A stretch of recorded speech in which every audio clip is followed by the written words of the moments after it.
Assalamualaikum warahmatullahi wabarakatuh. Izin Ibu dan teman-teman semua, perkenalkan kami dari kelompok 8 akan mempresentasikan materi tentang teori belajar kognitif dan penerapannya dalam pembelajaran. Yang beranggotakan saya sendiri, Rama Afizah Kurnia, yang kedua Khairunisa, yang ketiga Tifa Kolista, yang keempat Siti Nurul Salma. Baiklah, pembacaan materi pertama yang akan dibacakan oleh saya sendiri, yaitu pengertian teori belajar kognitif. Teori belajar kognitif menitik beratkan pada proses berpikir dan pengalaman siswa dalam belajar. Teori ini memandang siswa sebagai proses informasi aktif yang membangun pengetahuan mereka sendiri melalui pengalaman dan interaksi dengan lingkungan. Teori belajar kognitif berfokus pada bagaimana orang mempelajari, memproses, dan mengingat informasi. Teori ini menekankan peran aktif siswa dalam membangun pengetahuan mereka sendiri. Yang satu, pengetahuan sebagai konstruksi. Siswa tidak hanya menerima informasi secara pasif, tetapi membangun. Terima kasih untuk moderator selama persiapan saya untuk membacakan materi selanjutnya. Oh iya, gitu.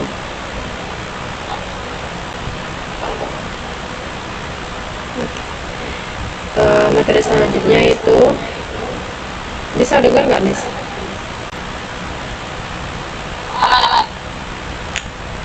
Sudah, materi selanjutnya itu peran kognisi dalam proses pembelajaran. Kognisi memainkan peran penting dalam proses pembelajaran, mempengaruhi bagaimana siswa memproses, menyimpan, dan menggunakan informasi. Yang pertama yaitu persepsi, yaitu proses pengolahan informasi dari panca indera dan interpretasi makna. Yang kedua, perhatian, yaitu fokus pada informasi tertentu dan mengabaikan informasi lain. Yang ketiga yaitu memori, menyimpan dan mengambil kembali informasi yang dipelajari. Yang keempat itu pemecahan masalah, proses menentukan solusi untuk yang dihadapi.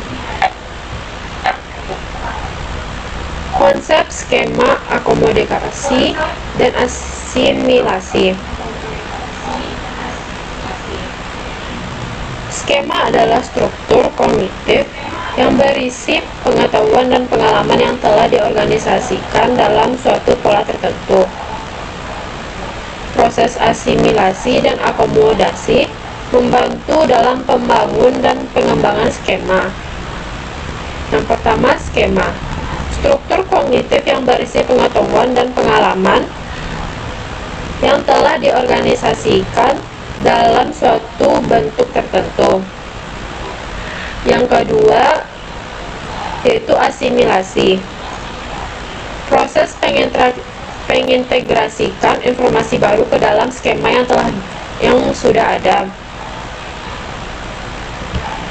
Yang ketiga, akomodasi.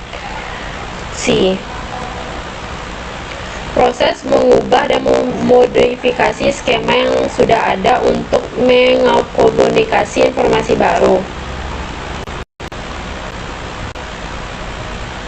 Selanjutnya saya kembalikan ke moderator.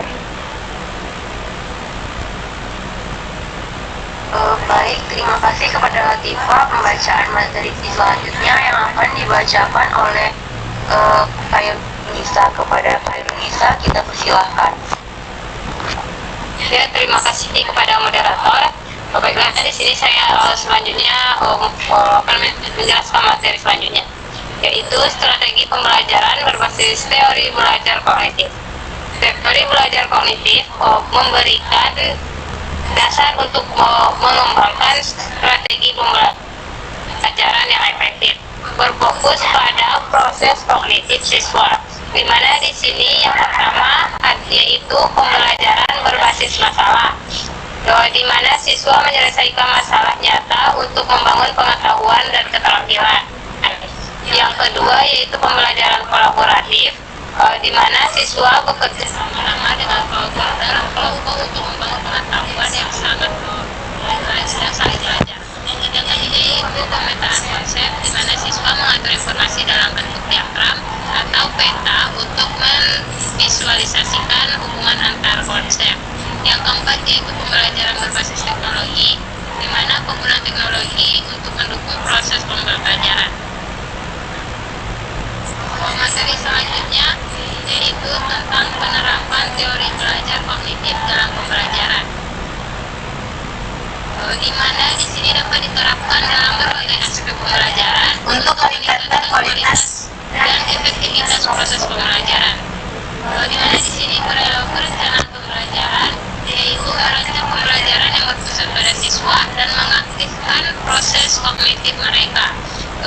Yang kedua yaitu adalah penggunaan media pembelajaran, memilih media pembelajaran yang menarik dan sesuai dengan karakteristik kognitif siswa.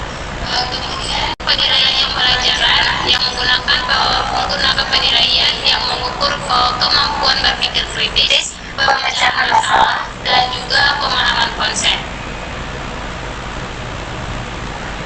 Materi selanjutnya yaitu ada peran guru dalam pembelajaran berbasis teori belajar kognitif, di mana guru memegang peran penting dalam pembelajaran berbasis teori belajar kognitif. Mereka harus menjadi fasilitator dan pembimbing yang mendorong siswa untuk aktif belajar. Yang dimana yang pertama mengajukan pertanyaan, yang kedua memfasilitasi diskusi, yang ketiga memberikan umpan balik, dan yang keempat mendorong kolaborasi. Materi selanjutnya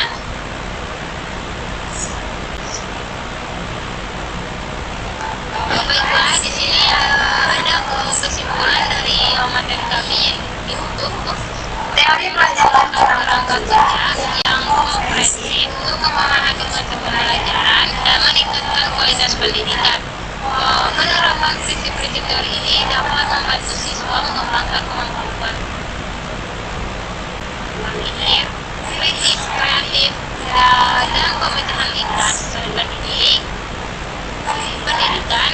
Yang kedua yaitu adalah pengembangan profesional guru, dan yang ketiga adalah riset lebih lanjut yang dimana diperlukan untuk memahami lebih dalam tentang proses kognitif dan strategi pembelajaran yang efektif.